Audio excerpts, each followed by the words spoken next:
Good afternoon everybody and welcome back to my channel. It's me, TD Redder, back on your screens once again. You guys can already tell if I'm not wearing makeup, it means that it's wash day.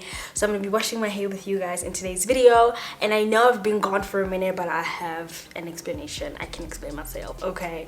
And not just that, but you guys can see my hair's out. You know, she's just... So she's dirty. We just need to...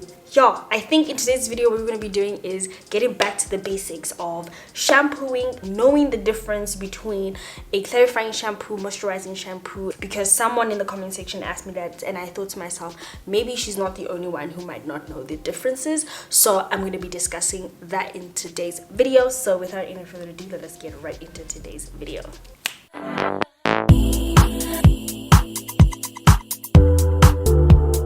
I need you to please give some praise to the algorithm, like this video, because that type of devil, that type of devil loves to be, celebrated and shown and, thrown with love. So please like this video and, share it if you want.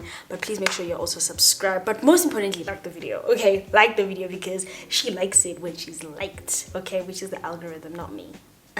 So in today's video I'm going to be, as mentioned, discussing the difference between clarifying shampoo versus a moisturizing shampoo. So let's start with what is a moisturizing shampoo. A moisturizing shampoo is literally like as it says, it's supposed to moisturize your hair. It's less harsh, it doesn't have like harsh chemicals in it. It's very gentle, it soothes your scalp, it conditions your scalp, it helps to seal any moisture that you're going to be getting from your water.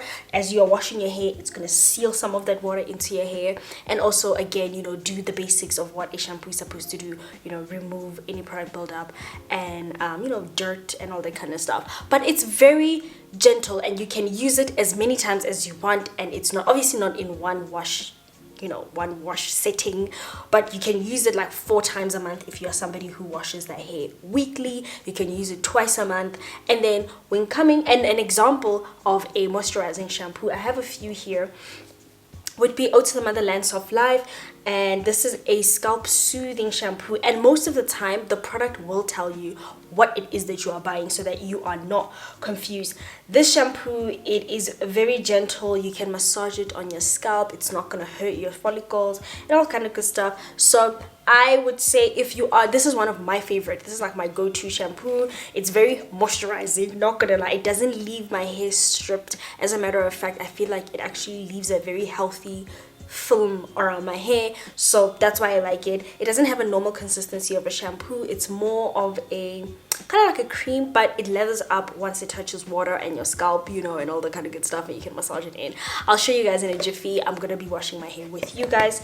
And then another moisturizing shampoo I would actually identify, well, rather for me, I found this Vita luxury shampoo to be quite moisturizing, and I know it says here it gently cleanses your scalp and hair.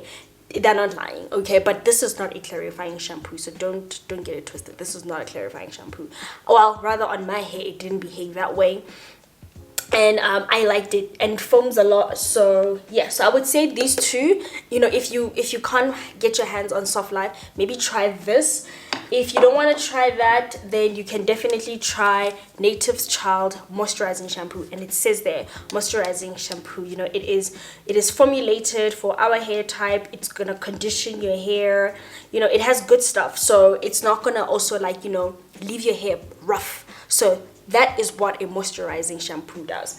Then let us talk about clarifying shampoo. A clarifying shampoo, I would say, I don't want to say it's harsh, but it definitely does strip your hair. So whenever you're going to be using a clarifying shampoo, which shouldn't be all the time, because it will help to detox your scalp, your hair, literally remove all of the gunk that's in your hair. It will, I don't know, it has some sort of magnet in it, and it just pulls everything out, and sometimes it can be a bit stripping. But that's why if you're going to be using a clarifying shampoo, you're going to follow it up with a moisturizing shampoo, because all the little damage that the shampoo might do, actually it's not even damage, it's more of, it's just going to take a bit too much from your hair, right? So obviously you want to put that moisture back in your hair, and that's why you would use a moisturizing shampoo.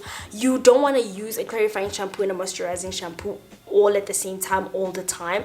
I would say alternate. Definitely give your hair a break. You don't want to always detox your hair. So obviously think about it that way. You know, how many times do you as an individual detox? It's not all the time. So think about it that way. And I would say a clarifying shampoo I've used in the past before is the Afrobotanics. It says clarifying shampoo. You get what I mean? So sometimes some of these things are quite self-explanatory. And then with the Afrosense shampoo, I would say it's kind of a good, I would say it's a good enough balance of moisturizing and clarifying. So you can get away with this as using it as a clarifying shampoo.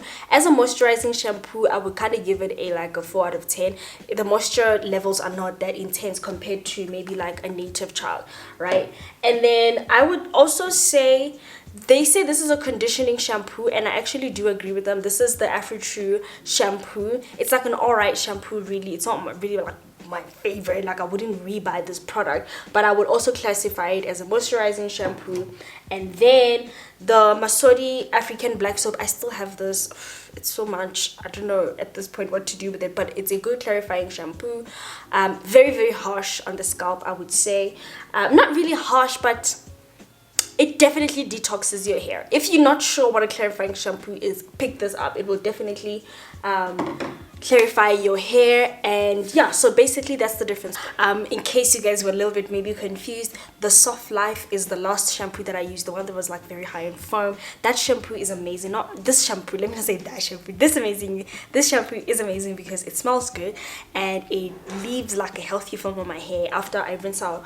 And you know, if there's one thing I must tell you, don't ever skip on rinsing thoroughly, because if you continue your wash day, let's say put on conditioner with some shampoo in your hair, you are going to be causing some irritation on your scalp. So make sure that your scalp is thoroughly rinsed off all of that foam, those bubbled goodness down the drain. Okay, you guys saw that the first shampoo I used was Afrosense. This shampoo, like I mentioned, it's clarifying. It's not necessarily like intensely high in foam compared to the moisturizing one, but also again, because this was my first wash, it got in contact with like all the dirt, the gunk, the oil, the MPL, the base I've been putting on my hair, all of that stuff. It first had to remove all of it, and it has the capacity and the power to do that. It's designed for all of that, and that is why that I decided to use Afrosense today, because I had a ton of buildup. You know, my scalp was so dirty. Also, it's been like probably over a full month since I've washed my hair, probably like a month and few weeks, because I have been sick. I think I mentioned this in the voiceover as well, but I have been sick, not been well. So yeah guys, so that's me. I hope the energy is still coming through. I apologize for taking like a week off or so. I just needed to get back to it. But also the other high contributing factor, like top number 1 and number 2 factor as to why I've not been able to record and just be myself really, is the load shedding. You know, the load shedding, which is, you know, in my country, South Africa, you know, we take turns using electricity. So I would have scheduled to record, but then because of that time, that 2 hour, you know, 30 minutes that we don't have electricity, it just energy goes down like this. So yeah, also that, and it's been really cold. So it's winter where I am, so it's like really, really cold. So yeah, also that's the other reason as to why I didn't want to wash my hair, because it's been cold. But I have things to do this coming weekend, baby, so I need my hair to be looking good, and I owe you guys content. Also, I didn't want to record just for the sake of recording and just giving you guys, you know, whatever. A lot of people have been saying that they find my content to be very informative, so I always want to keep it that way, and I also don't ever want to overwhelm you guys. So just for today, I'm going to shampoo my hair, and that's it. So yeah, I'll see you guys in my next video, and bye.